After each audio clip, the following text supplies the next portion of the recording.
Hi, welcome to Monday Minutes. I'm Nick. And I'm Jessie, and here we are for our last 2411 upgrade. That's so bittersweet. It We're not really, going to have any more of these, but we're going to get actual upgrades. So that's exciting. and then we can do another upgrades today. I wish it were upgrades today, and it will be very soon before you Very know it. soon. Okay, let's jump right in. So today we are going to focus on administrative level updates in the system.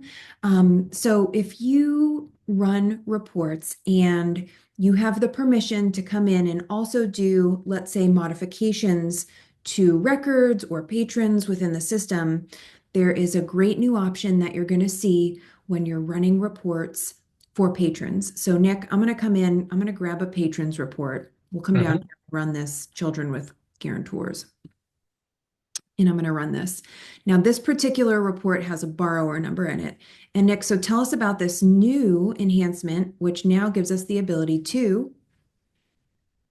Send our patrons to batch patron modification. Previously, this only worked if you had the card number in your report, but we figure, you can use card number, borrower number. Either one is unique ID, so we just extended the way that you can get to the batch patron modification here. So it's awesome, makes it super simple. You can jump right in and go right into that batch patron modification. So again, if you have that borrower number in there, you'll now see that option if you have the permission to go in and set it. Okay, Nick, our next option here, we'll talk a little bit about um, column configurations. Mhm. And so we'll use the patrons module first as an example. One of the coolest features we saw in 2411 is the ability to copy shareable links. We see that all over the place now. One of the features that you'll also be able to kind of configure and move things around is the ability to customize your columns. Now, you've always had this feature, but what would happen is if you moved off this patron's page or tab, whatever it may be, it wouldn't remember those settings. In essence, they weren't sticky. So, for example, let's say we just want to hide home library. Now, if we look at Becky's account, you'll notice home library is gone, so we just see some of these locations. Maybe we don't use location codes, so let's turn those off too. Okay, Nick, so now we see this information. Mhm. It sticks for me as a user in my browser. Now, if I go up and I search for a new patron, let's go to Fred's account, you'll notice that home library and location are gone. So Nick, Yeah. talk about this column configuration. Previously, like if we checked out to Fred right now, it would have gone back and shown all those columns that we'd hidden previously. So this is just a little bit of expanding that kind of functionality. Where we can set it, if we go to the configured tab above or button above the table, you'll see at the bottom of the table configuration, we now have these two little options: save configuration state on page change, save search state on page change. So essentially, this will let you, if you have filters that you've put in, keep those in place with the save search state. But the save configuration just lets you do that kind of sticky, like Jay-Z said.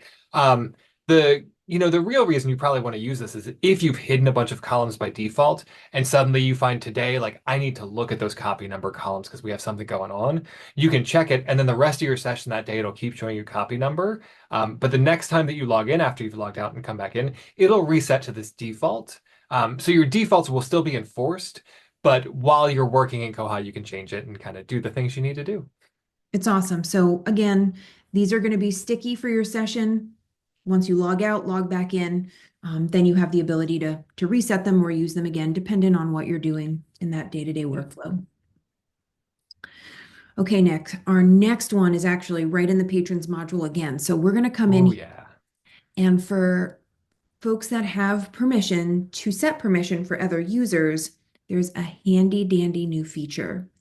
And what this allows you to do is copy settings of a particular user. So right now we're looking at Fred's account and we can see that he has basic circulation permissions, patron permissions. He can run reports, update patron clubs.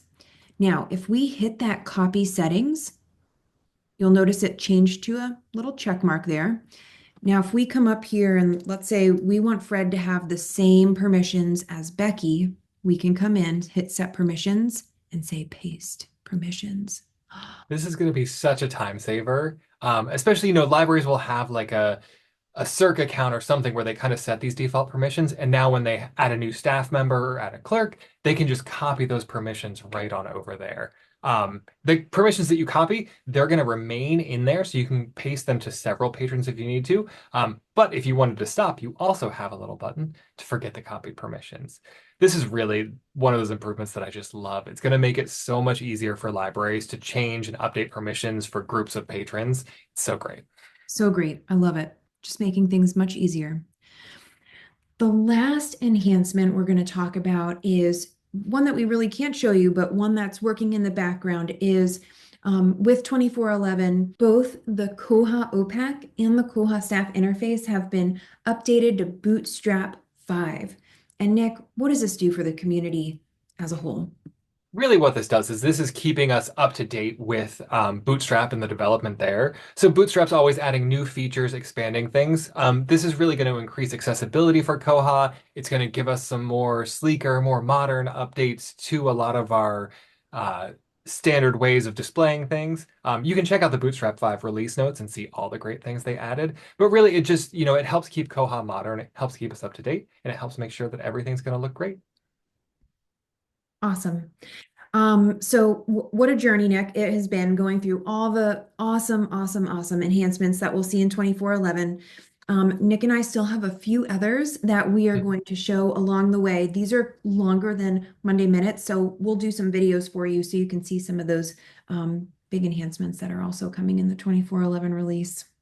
Yeah. Can't wait. All right. Have a great week. Bye, everybody. Bye.